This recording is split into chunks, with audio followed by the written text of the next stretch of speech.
Magandang hapon guys. Late ng ating pagluto ngayon ng tanghalian guys. Ngayon ako ay nagluluto ng miswa patola. Ayan. Guys. Yan ang aking menu for today is miswa patola at pritong isda guys. Yan, yummy na siya guys.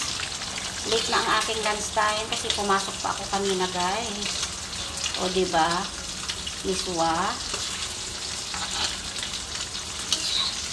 Ayan. Sardinas, miswa at patola. Ay, hindi ko nilagyan ng kamatis kasi ayaw ko ng kamatis. Dahil ako ay nagugutom na. Time to eat na ako. Yan guys. Miswa patola at pritong isda guys.